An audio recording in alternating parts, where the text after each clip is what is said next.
ನಮಸ್ತೆ ಎಜೆ ನ್ಯೂಸ್ಗೆ ಸ್ವಾಗತ.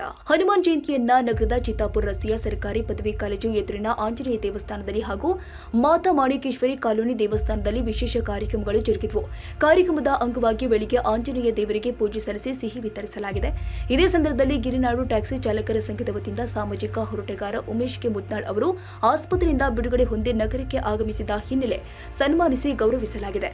ಈ ಸಂದರ್ಭದಲ್ಲಿ ಟ್ಯಾಕ್ಸಿ ಚಾಲಕರ ಸಂಘದ ಅಧ್ಯಕ್ಷ ಬಸವರಾಜ್ ಇಟಕಿ ಮಾತನಾಡಿ, ಉಮೇಶ್ ಮುದ್ದಾಳ್ ಅವರ ಸಾಮಾಜಿಕ ಹೋರಾಟಗಳಿಂದ ಜನರಿಗೆ ನ್ಯಾಯ ಒದಗಿಸುವ ಕೆಲಸ ಮಾಡ್ತಾ ಇದ್ದು, ಹಠಾತ್ ಅನಾರೋಗ್ಯದ ಕಾರಣ ಆಸ್ಪತ್ರೆಗೆ ದಾಖಲಾಗಿ ಚಿಕಿತ್ಸೆ ಪಡೆದು ಗುಣಮುಖರಾಗಿ ಮರಳಿ ನಗರಕ್ಕೆ ಆಗಮಿಸಿದ ಹಿನ್ನೆಲೆ ಸನ್ಮಾನಿಸಿ ಅವರಿಗೆ ಹೆಚ್ಚಿನ ಆಯುರಾರೋಗ್ಯ ದೇವರು ನೀಡಿ ಅಂತ ಪ್ರಾರ್ಥಿಸಲಾಗಿದೆ ಎಂದರು.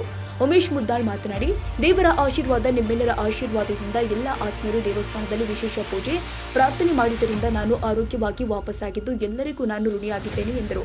ನಗರದ ಚಿತ್ತಾಪುರ ರಸ್ತೆಯಲ್ಲಿರ್ತಕ್ಕಂಥ ಆಂಜನೇಯ ಸ್ವಾಮಿ ದೇವಸ್ಥಾನದಲ್ಲಿ ಹಾಗೂ ಯಾದಗಿರಿ ನಗರದ ಮಾತಾ ಮಾಣಿಕೇಶ್ವರ ನಗರದ ವೀರಾಂಜನೇಯ ದೇವಸ್ಥಾನದಲ್ಲಿ ವಿಶೇಷ ಪೂಜೆಯನ್ನು ಹಮ್ಮಿಕೊಳ್ಳಲಾಗಿತ್ತು.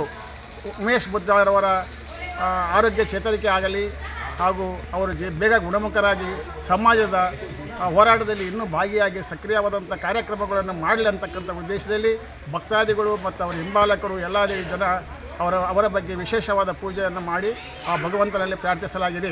ಈ ಸಂದರ್ಭದಲ್ಲಿ ವೆಂಕಟೇಶ ಶರಣಪ್ಪ, ಶಾಂತೇಗೌಡ, ಹನುಮಂತ ಗುಜರಾತ್, ಸಂಜೀವ್ ಕುಮಾರ್, ನಾಗಪ್ಪ, ಶೇಖರ್, ಈಶ್ವರ್, ಅಭಿಷೇಕ್, ಮಲ್ಲು, ರಫೀಕ್ ಪಟೇಲ್, ಆಂಜನೇಯ ಮಹಾದೇವ, ಚೆನ್ನು ನಾರಾಯಣಪೇಟ, ಶರಣು ಜೋತಾ, ಬನಶಂಕರ ಚಮಾನ್, ಸಾಯಿ ರಫೀಕ್, ಗಣೇಶ್, ಅಂಬರೀಶ್, ಚಂದ್ರು, ಅಕ್ರಮ ಮಹೇಶ್, ಅನಿಲ್ ಸಿರಿ ಮತ್ತಿತರರು ಹಾಜರಿದ್ದರು. ತಾಜಾ ಸುದ್ದಿಗಾಗಿ ಎಜೆ ನ್ಯೂಸ್ 24x7ಗೆ ಸಬ್ಸ್ಕ್ರೈಬ್ ಮಾಡಿ ಮತ್ತು ಬೆಲ್ ಐಕಾನ್ ಒತ್ತಿ ತಪ್ಪದೇ ಲಿಂಕ್ ಶೇರ್ ಮಾಡಿ.